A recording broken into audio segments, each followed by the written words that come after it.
Hello friends, कैसे हैं आप लोग। आज हम लोग पढ़ेंगे बीए फिलोसफी फर्स्ट ईयर बीपीवाई 004 के खंड 4 में इकाई 4, जिसमें हम भारत में जनजातीय धर्म के बारे में पढ़ेंगे। तो वीडियो स्टार्ट करने से पहले जो भी फ्रेंड्स हमारे चैनल पे नए आए हैं, कृपया चैनल को सब्सक्राइब कर ले और बेल आइकन को प्रेस कर दे, ताकि जो भी लेटेस्ट वीडियो हमारे चैनल पे आए वो सबसे पहले आपको मिल सके। तो आइए ज्यादा टाइम को न लेते हुए चलते हैं अपने टॉपिक पर, भारत में जनजातीय धर्म। तो सबसे पहले भारत में जनजातीय धर्म में सबसे पहले हम विश्व दृष्टि के बारे में पढ़ेंगे। तो आइए वीडियो के स्टार्ट करते हैं। विश्व दृष्टि वस्तुओं का वह संरचना होती है जिस रूप में मनुष्य उसकी अनुभूति करते हैं। इसका अर्थ व्यक्ति द्वारा दुनिया को देखने के तरीके से है। यह उस तरीके को दर्शाता है जिसमें किसी विशेष समाज के लोग अन्य के संदर्भ में स्वयं को देखते हैं। संस्कृति और विश्व दृष्टि की अवधारणा से संबंधित है, लेकिन उनमें सूक्ष्म अंतर होते हैं। एक और यदि हम लोग को महत्वपूर्ण गुणों में वर्णित करने का प्रयास करें तो हम उन पहलुओं के बारे में कुछ कह सकते हैं जिनमें उस समूह की जीवन पद्धति, प्रमुख रीति रिवाज, प्रथाएं, मान्यताएं और संस्थानाएं सम्मिलित है। ऐसा विवरण उन लोगों की संस्कृति को दर्शाता है। दूसरी ओर व्यक्ति की विश्व दृष्टि वह तरीका है जिसके द्वारा व्यक्ति विशिष्ट रूप से बाहर के विश्व को देखता है। यह बताता है कि व्यक्ति प्रत्येक वस्तु को किस तरह देखा जा सकता है। इसमें निम्नलिखित बातों को जानेंगे। जैसे पहला हो जाएगा क्या होना चाहिए के साथ ही क्या है की अवधारणा होती है। सेकंड वन हो जाएगा विचारों के प्रारूप होते हैं। थर्ड वन हो जाएगा जीवन के प्रति सर्वाधिक व्यापक दृष्टिकोण होता है। और फोर्थ वन हो जाएगा समय के आयाम, भूतकाल और भविष्य के विचार सम्मिलित होते हैं। विश्व दृष्टि के ढांचे को के अंतर्गत दो प्रकार की दृष्टि हो सकती है। पहला आंतरिक दृष्टि, दूसरा बाह्य दृष्टि। यदि हम व्यक्ति की विश्व दृष्टि को समझना चाहते हैं तो हमें अंतर्दृष्टि से आरंभ करना होगा। हमें किसी पंथ के व्यक्ति विशेष के मन, वस्तु या कार्य से संबंधित अर्थ को देखना और उनकी भावना को समझना होगा। इसके बाद ही हम उस पंथ की बाह्य दृष्टि को समझ सकते हैं। बाह्य दृष्टि दृष्टिकोण की विशेष और अमूर्त में समझ निहित है। अतः किसी दी गई संस्कृति की विश्व दृष्टि का वर्णन उस संस्कृति के विशेष की विश्व की व्याख्या की वस्तुकरण और इसकी व्याख्या की मांग ठीक उस ढंग से करता है जैसा उस संस्कृति के लोग उसे देखते हैं। आरंभ में यह शब्द अंग्रेजी जर्मन शब्द से आया है। यह जीवन का समग्र परिप्रेक्ष्य है जिसमें व्यक्ति किस रूप में विश्व की अनुभूति, मूल्यांकन और उस पर प्रतिक्रिया करता है आदि सभी कुछ सम्मिलित होता है। विश्व दृष्टि की धारणा मानवीय अनुभव जैसे समय, समाज, कारकता, प्रकृति, विश्व, पवित्र और आत्म शामिल है। यह उन सोच, मान्यताओं और मूल्यों के विशेष समूह को प्रदर्शित करती है जो किसी विशेष व्यक्ति या सामाजिक समूह की पहचान के लिए होते हैं। इस शब्द के निहितार्थ प्रायः ऐसे व्यक्तियों और समूहों के सामाजिक स्थान या स्थिति और उनके दृष्टिकोण या सत्य दृष्टि के बीच से संबंध है। इसका संबंध विचारों के उस समुच्चय से है जो समूह के अंदर के व्यक्ति या उस समूह का विश्व और अपने आसपास की दुनिया के बारे में होता है। यह विचार को संस्कृति के बाहर के बजाय भीतरी से उन व्यक्तियों के दृष्टिकोण से परिभाषित करने का प्रयास करता है जिनके ये विचार होते हैं। भारतीय संदर्भ में जनजातीय लोग आदिवासी कहलाते हैं, जिसका अर्थ है मूल निवासी। आदिवासी विश्व दृष्टिकोण में सबसे पहले तो आदिवासी जगत को उसकी आदिवासी परंपरा के अनुसार समझना और वर्णित करना और फिर उसकी संकल्पना करना और अमूर्तीकरण करना शामिल है। वास्तव में आदिवासी जगत की अंतर्दृष्टि में सामूहिक व्याख्या जो आदिवासी भाषा, ब्रह्मांड, विज्ञान, रीति रिवाजों, परंपराओं, मान्यताओं, मिथकों, गीतों और कथाओं में प्रदर्शित होती है, वे तीखे तरीके से जिनमें आदिवासी परंपरा समय और स्थान के आयामों की व्याख्या करती है, वे तरीके जिनमें आदिवासी अपनी और दूसरों की पहचान को देखते हैं, वे तरीके शामिल हैं जिनमें नैतिक आयामों की व्याख्या करते हैं। आदिवासी विश्व विश्व दृष्टि में स्थान का सबसे बड़ा महत्व होता है। प्रत्येक वस्तु को रचना के परिप्रेक्ष्य में समझा जाता है। स्थान या रचना के साथ मेल उनकी आध्यात्मिकता और उनकी मुक्ति की खोज का आरंभिक बिंदु होता है। इसलिए पूर्णतः रचना से एकाकार होने की जागरूकता आदिवासी लोगों के आध्यात्मिक आधार है। रचना और आध्यात्मिकता की इस एकता में पवित्र और अपवित्र, धर्म और अधर्म के बीच कोई अंतर स्पष्ट नहीं होता है। व्यक्ति परम ईश्वर को स्थान में देखता है, उसके बाहर नहीं। वास्तव में प्रत्येक आदिवासी समूह विशिष्ट और एक दूसरे से भिन्न होता है, इसलिए यह विभिन्न विश्व दृष्टियों की चर्चा करना संभव नहीं है। यद्यपि भारत के झारखंड राज्य के छोटानागपुर के पठार, छत्तीसगढ़ के कुछ जिले, उड़ीसा और पश्चिम बंगाल में मुंडा, उरांव, खरियाल, संथाल और होज प्रमुख आदिवासी समूह है। यहाँ यह मानकर चला गया है कि ये समूह देश की सभी उन समान आदिवासी विश्व दृष्टियों को संतोषजनक तरीके से प्रदर्शित करते हैं। यह उनके विभिन्न रचनात्मक कार्यों में प्रदर्शित होता है, जैसा कि आगे बताया गया है। आइए नेक्स्ट देखते हैं परमेश्वर।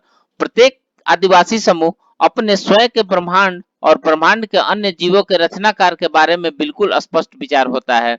वे उसे विभिन्न जनजातियों द्वारा भिन्न भिन्न नामों से जाना जाता है। मुंडा, ये ये ओल्ड एज माने वृद्ध व्यक्ति हो जाएंगे। संबंधवाचक नाम में इनका बाबा या पिता हो जाएगा और प्रतीकात्मक नाम में सिंह, बौगा, सूर्यदेव, मारन, बुरु या विशाल पर्वत। हो में हो जाएगा गुसिया, मास्टर और बाबा या पिता ही होंगे और इसमें भी सिंह, बोंगा ही होंगे। संथाल में ठाकुर, जू, ये भी दोनों सेम ही होंगे। खरिया में हो जाएगा पोनो मेसोर, ये भी दोनों समान ही हो जाएंगे। और लास्ट वन कुरुक, धर्मिष्ठ मीन्स परोपकारी, और ये समान ही हो जाएंगे मिडिल। और इसमें हो जाएगा बिरी बेलास, मतलब सूर्य का राजा।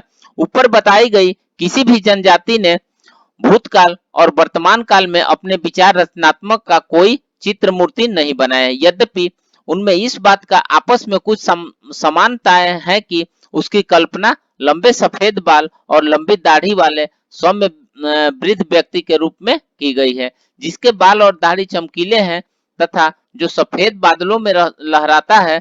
उन्होंने उसके लिए कोई मंदिर नहीं बनाया, क्योंकि वे हर जगह उसकी उपस्थिति को महसूस करते हैं। आइए नेक्स्ट देखते हैं सृष्टि निर्माण। परम ईश्वर द्वारा वर्तमान जगत की रचना के पहले सभी विवरणों में समुद्र का उल्लेख मिलता है। समुद्र के जीव सभी स्थानों पर फैले हुए थे। अपने रचना कार्य में परम ईश्वर ने अपने सभी जीव जंतुओं, विशेष रूप से समुद्री जीवों जैसे केकड़ों, झींगा, मछली, कछुआ आदि की वर्तमान पृथ्वी की रचना के लिए समुद्र की तली से थोड़ी मिट्टी लाने के रूप में सहायता ली। यद्यपि ये सभी जीव अपने प्रयास में असफल रहे, क्योंकि समुद्र का पानी उस मिट्टी को बहा ले जाता था जिसे वो इस जगत की रचना करने के लिए लेकर आने का प्रयास करते थे। जबकि मुंडा और करूख के विवरणों के अनुसार अंततः केचुए परम ईश्वर के द्वारा मिट्टी की रचना के लिए थोड़ी मिट्टी लाने में सफल रहे। तब उसने उस थोड़ी सी मिट्टी से वर्तमान पृथ्वी की रचना की। आइए नेक्स्ट देखते हैं सृष्टि विनाश। विनाश की प्रक्रिया में मनुष्यों के बुरे कर्मों से कुपित होकर रचनाकार यानी ईश्वर ने उन पर 7 दिन और 7 रातों के लिए अग्नि वर्षा की, जिसमें एक भाई और एक बहन के अतिरिक्त सभी मनुष्य नष्ट हो गए। कुरुख विवरणों के अनुसार ईश्वर की प्रिया ने इन पर नर और मादा शिशुओं के जोड़ों को भूक्षेत्र गेंगला झाड़ से ढकी केकड़े की खोह में छिपा दिया। खेड़िया विवरण में राजा शंभू और रानी डकाई भाई और बहन को खींचकर दलदल में ले गए और वहीं उन्हें छुपा दिया। मनुष्य के विनाश के कारण उनके द्वारा ईश्वर को बलि के द्वारा दी जाने वाली भोजन की आपूर्ति समाप्त हो गई, इसलिए वह भूखे हो गए और मनुष्य के न होने से अप्रसन्न रहने लगे। उनकी प्रिया ने कहा, उनकी प्रसन्नता सिर्फ जीवित रह गए मनुष्य की खोज करके ही वापस आ सकती है। इसके फलस्वरूप अनेक निराशाओं और तनाव के बाद उन्होंने उन भाई बहन की खोज कर ली। उन्हें ढूंढने और पा लेने के बाद वह अत्यधिक खुशी से उन्हें अपने घर लाए। उन्होंने उन्हें अपने साथ रखा, उनका भरण पोषण किया और पिता के समान उनकी देखभाल की। वे उन्हें अपनी नाती नातिन कहते थे और बदले में बच्चे भी उन्हें बाबा कहते थे। अतः ईश्वर ने जीवित मनुष्य के साथ अपने संबंध को उनके बाबा के रूप में पुनर्जीवित किया, जो अपने नाती नातिन को बहुत पसंद करता है और उन्हें सदैव प्रेम और क्षमा करता है। इस उसके साथ इस व्यक्तिगत संबंध में कोई दमन का भय नहीं है। यह काफी मुक्तिदायी है। आइए नेक्स्ट देखते हैं नई सृष्टि। भाई और बहन के बड़े होने पर उन्हें खेती करने के लिए एक खेत, जुताई के लिए बैल और फसल उगाने के लिए बीज दिए। जब उनकी फसल उग रही थी, कुछ कीटों और परजीवियों ने उन पर हमला कर दिया, जिससे वह नष्ट होने लगी। तब भाई बहन ईश्वर के पास गए और उन्हें समस्या बताई। उनकी बात सुनने के बाद उसने उन्हें डंडा कट्टा का धार्मिक अनुष्ठान सिखाया। इसमें भाई और बहन एक सिंबली वृक्ष के एक लट्ठे के बीच में रखकर अलग अलग सोते थे। एक रात उन्हें हानरिया पीली और सोने चले गए। परम ईश्वर और उनकी प्रिया ने उनके बीच लट्ठा हटा दिया और वे पति और पत्नी की भांति एक साथ सो गए। इस अनुभव को परम ईश्वर को बताने पर उन्होंने कहा यह सब ठीक था। इस प्रकार उन्होंने विवाह का संस्कार किया और मनुष्यों को सृजन के रहस्य से परिचित करवाया, जिससे वे इस जगत में अपनी प्रजाति को बुद्धि कर सके। उन्होंने उन्हें विभिन्न गोत्रों में विभाजित किया, जिससे वे अपने गोत्र से बाहर विवाह करें। आदिवासी गोत्रों में पशु, पक्षी, मछली, पौधे, खनिज आदि सम्मिलित होते हैं। ये टोटेम कहलाते हैं। यह परम ईश्वर की नई रचना है और आज के समस्त पुरुष और महिलाएं इस सृजन को नष्ट और दूषित न करके इसके वाहक है। इस प्रकार जगत में उनकी रचनात्मक क्रिया आज तक मनुष्य के सहयोग से जारी है। आइए नेक्स्ट देखते हैं ईश्वर प्राप्ति। आदिवासियों में ईश्वर तक पहुंचने के अनेक रास्ते हैं। इसमें मुख्य रूप से उसे बलि अर्पित करना, उससे औपचारिक लेकिन व्यक्तिगत रूप से प्रार्थना करना सम्मिलित है। यद्यपि कुरुक आदिवासियों के बीच एक विशेष अनुष्ठान होता है, जिसका यहाँ उल्लेख करना महत्वपूर्ण है, क्योंकि यह समृद्ध प्रतीकों से भरा है और धर्मीश की बुराइयों से सुरक्षा को अभिव्यक्त करता है। चूंकि जीवन का अनुभव अच्छाई और बुराई जीवन और मृत्यु के विरोधाभासी अस्तित्व में होता है, अतः अनुष्ठान के दो कारणों से किया जाता है। एक अच्छे स्वास्थ्य और संतान, दूसरी मवेशी और फसलों की भरपूर उपज में वृद्धि के रूप में आशीर्वाद प्राप्त करने के लिए और दूसरे को बुराई त्यागने के लिए किया जाता है। आइए नेक्स्ट देखते हैं देवी देवताओं और आत्माओं की उपासना। देवी देवताओं और आत्माओं की उपासना आदिवासियों के लिए गैर आदिवासियों के संपर्क में आने से शुरू हुई। आदिवासी यह मानते हैं कि ईश्वर ने अपनी रचना विभिन्न ग्राम आत्माओं, प्रकृति आत्माओं आदि की उनके लिए नियुक्त की। इनके अतिरिक्त उनकी अपनी व्यक्तिगत और पारिवारिक आत्माएं भी होती है और वे उन्हें विभिन्न अवसरों पर पशु बलि चढ़ाकर प्रसन्न रखने को अपना दायित्व समझते हैं। वे यह मानते हैं कि वे इस कर्तव्य की लापरवाही करेंगे तो आत्माओं को कष्ट होगा और वे परिणाम स्वरूप उन्हें विभिन्न प्रकार के कष्ट देंगी, जिनकी अभिव्यक्ति बीमारियों, महामारियों, सूखा, अकाल आदि के रूप में होती है। इस विचार से आदिवासियों के मन और हृदय में अत्यधिक भय भर जाता है और वे आर्थिक हानि के जोखिम के साथ मुर्गियों, बकरियों, बैलों आदि की बलि चढ़ाकर संबंधित आत्माओं को हर संभव तरीके से प्रसन्न करने का प्रयास करते हैं। इन सभी के प्रयासों के बावजूद यदि स्थिति में सुधार नहीं होता है तो वे अंत में दुष्टों और पहाड़ियों के विरुद्ध अपनी अंतिम शरण के रूप में ईश्वर के पास आते हैं, क्योंकि वे मानते हैं कि आत्माएं भी ईश्वर की शक्ति के अधीन होती है और उन पर नियंत्रित कर सकते हैं। आइए नेक्स्ट देखते हैं पहला हल।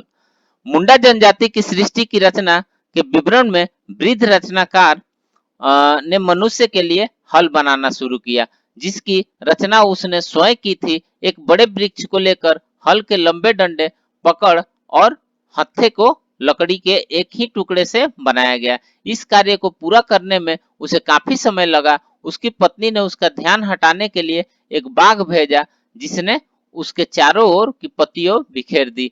एक छीलन को उठाकर वृद्ध रचनाकार ने उस बाघ पर फेंका। वह छीलन तत्काल एक जंगली कुत्ता बन गई और उसने बाघ को खदेड़कर वहां से भगा दिया। इसलिए आज तक बाघ जंगली कुत्तों से डरते हैं। संथलों के विश्व दृष्टि में भी इस संरचना को मानती है। आइए नेक्स्ट देखते हैं स्वर्गिक पिंडों की रचना।